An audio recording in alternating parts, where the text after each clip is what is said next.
Bonjour à tous, moi c'est Amina et je vous souhaite la bienvenue sur la chaîne Les Bonheurs d'une Maman. Aujourd'hui j'ai envie de vous parler de ces habitudes que personnellement j'ai adoptées et qui ont changé ma vie. Avec cette chaîne je vais essayer de vous donner quelques astuces, quelques conseils, quelques retours d'expérience pour vous permettre d'atteindre vos objectifs, d'être épanoui et du coup d'être plus heureux. On va parler aujourd'hui de l'hygiène de vie. L'hygiène de vie, ce sont des habitudes qu'on doit pratiquer au quotidien pour bien organiser notre vie, pour améliorer et entretenir justement notre santé.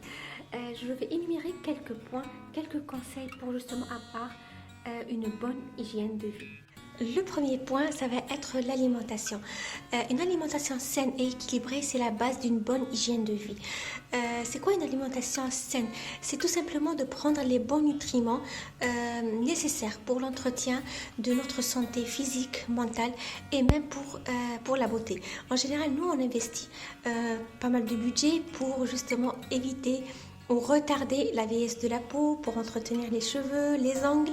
Mais si cet entretien n'est pas accompagné d'une bonne alimentation, même avec les produits cosmétiques de grandes marques, les résultats ne seront pas au rendez-vous. Une alimentation saine, c'est quoi? C'est tout simplement prendre les produits naturels de saison, s'alimenter de fruits, de légumes, d'oléagineux, de varier notre alimentation, et c'est valable aussi pour les enfants à partir de leur jeune âge. Donc la variation de l'alimentation, c'est très important. Boire beaucoup d'eau et essentiellement il faut éviter les produits transformés, les produits industriels qui sont bourrés de sucre et de sel. Ce sont les deux ennemis d'une alimentation saine et équilibrée. Ça n'empêche pas la gourmandise, on est de grands gourmands, mais ça doit être exceptionnel. On peut s'offrir des repas ou des gourmandises 1 à 2 fois par semaine ou selon les occasions. Deuxième point essentiel, ça va être le sommeil. Dormir, tout simplement, c'est très important pour notre santé, pour notre corps et pour notre cerveau. Il faut savoir que le cerveau, il a besoin de ce sommeil réparateur pour trier toutes les informations qu'il a accumulées pendant la journée. Quelqu'un qui dort mal, il est tout le temps irrité, il est fatigué et même le manque de sommeil conduit même à des dépressions. Donc il ne faut pas négliger ce point et il faut vraiment avoir des habitudes, pratiquer des habitudes avant le sommeil pour justement détendre notre corps pour qu'on puisse bien dormir. Ça peut être par exemple adopter une routine du soir. C'est quoi une routine du soir? On ne va pas fixer une heure pour dormir, mais il ne faut pas dépasser une certaine heure pour aller se coucher. Se détendre, par exemple écouter de la musique, lire un livre, quelques lignes même, ça suffit. Voilà, éviter les écrans aussi, si c'est possible 30 minutes avant de dormir. Voilà, et aussi il faut dormir suffisamment. Chaque individu, il a des besoins particuliers. Par exemple, l'adulte, il a besoin de 7 à 8 heures de sommeil. Un enfant, il a besoin de 10 à 12 heures de sommeil et un adolescent, il a besoin de 9 à 10 heures de sommeil. Donc, il ne faut pas négliger ces données. Troisième point, ça va être l'activité physique. Qui dit activité physique dit sport. Mais qui dit sport ne dit pas forcément une salle de sport ou un gymnase. L'activité physique, c'est quoi? Elle consiste à bouger notre corps. C'est essentiel de bouger, de ne pas rester casanier sur un canapé à la longueur de la journée. Ça, c'est très mauvais pour la santé, pour notre cœur, pour le système cardiovasculaire.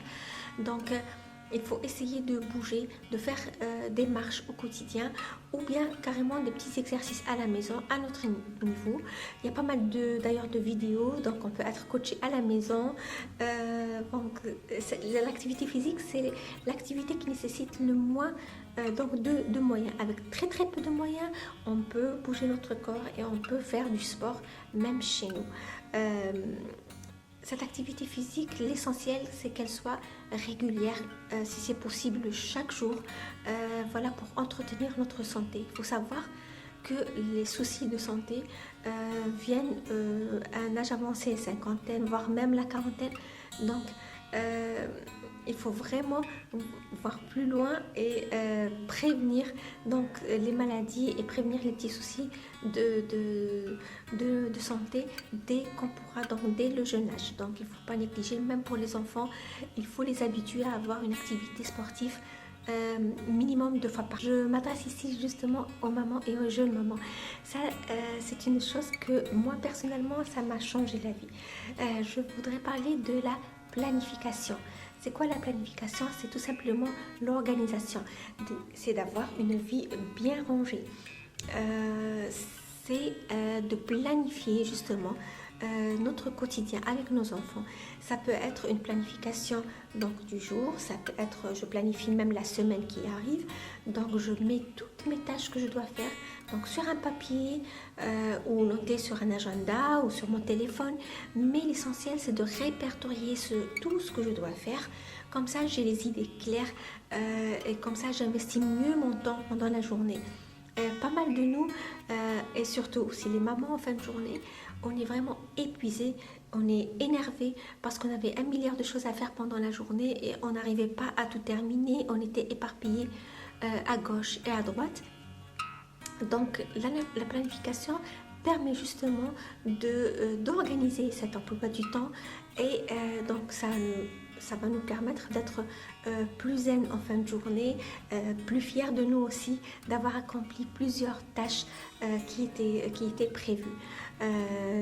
Donc n'hésitez pas à vider votre cerveau, donc vider vos idées sur un papier.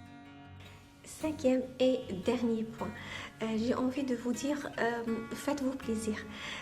Ayez des loisirs propres à vous.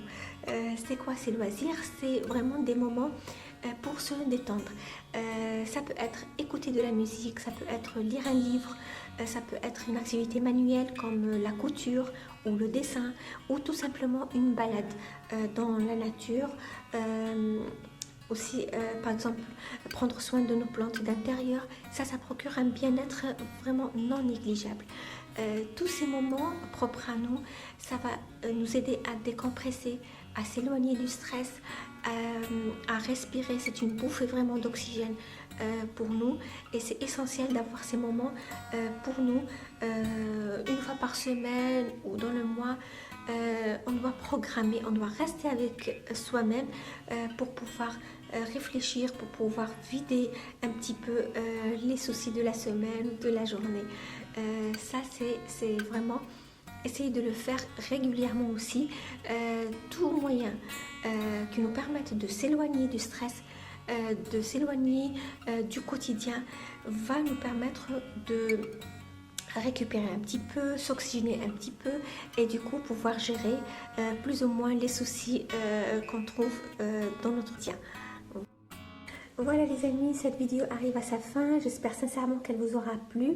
En tout cas, moi j'étais ravie de partager ces astuces et ces retours d'expérience avec vous.